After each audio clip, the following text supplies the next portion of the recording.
Good morning. It's January 11th today, our 11th study. We're going to be getting into Genesis 27 and 28 and also Matthew 8 today.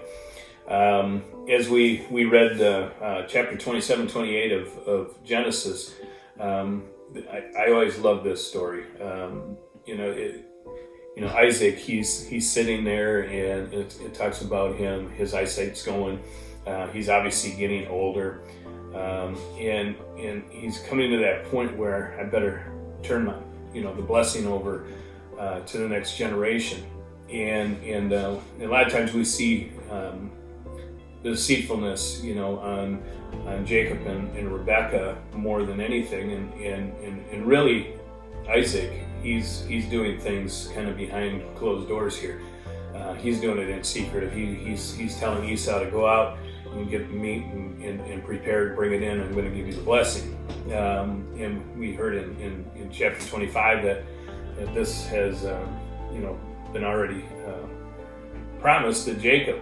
And what I'm seeing here, it's is Isaac being deceitful, and yes, Rebecca and Jacob were too, and they were doing it because they knew that Jacob was supposed to get the blessing. And what jumps out at me here is how we handle things sometimes when we know what God has intended, where his plans are, but we think, he needs our help a little bit. God does not need our help. He wants us to be obedient. He wants us to follow him. He wants us to listen and read scriptures and follow what he's telling us. But we tend to jump over a little bit and try to help him out.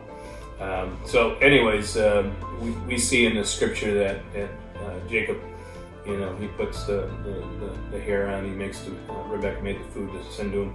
And what amazes me was that Isaac, he couldn't even tell the difference between a wild game being made and what Rebecca made just from the flocks. So it wasn't just a matter of the deceitfulness. Isaac really, wasn't in a position anyways to change what God had and do that. So we see, after everything's said and done, Isaac finally does, bless Jacob and send him out. And Jacob, he's wandering, to Rebecca's family to get a wife, and he's laying out in the desert, and he's kind of wondering where God is in the middle of all this, and because he really hasn't heard God's voice yet up until this time, and he had a dream of how do I connect with God? How do I know that he's here? And he had a dream of a ladder, and we've heard that over one of the stories again, Jacob's ladder, the accessibility to God, and in the big scheme of things, we have accessibility to God at all times. He's here with us, and he kind of reiterates that with Jacob, and he says, I'm not going to leave you. I'm not going to be going anywhere. I'm sending you these things, and I'm going to be here. And he finally realizes that God is there, and he's going to take care of his needs. He's going to take care of what he needs to have. And then we go into Matthew 8, and these are a multitude of healings that are happening, and Jesus, going through the lands, and a centurion even came to him and asked him to heal, and he had such great faith, knowing that Jesus had, the power to do this, that he said, you don't have to come to my house. He said, just speak the words, and the servant will be healed, and it happened. He went to Peter's house and healed his mother-in-law.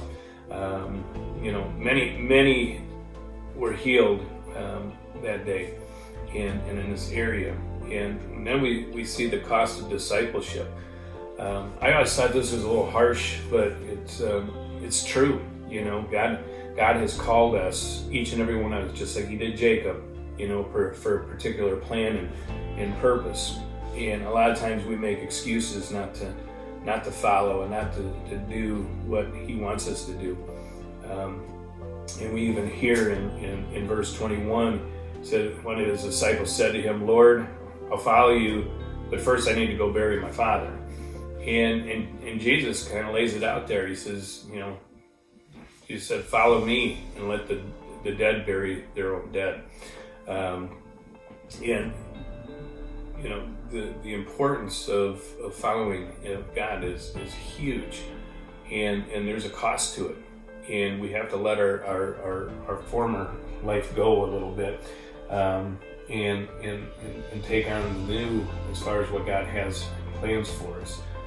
And then we saw Jesus going on the boat with them, and He's in the front of the boat, and he's trying to get some rest, and the waves are crashing, and the winds are laying out there, and the disciples are just freaking out.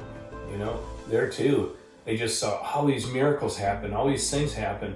Why wouldn't they have thought that Jesus, He's got this. He's got their back. I mean, He's going to take care of every aspect of their life at the moment.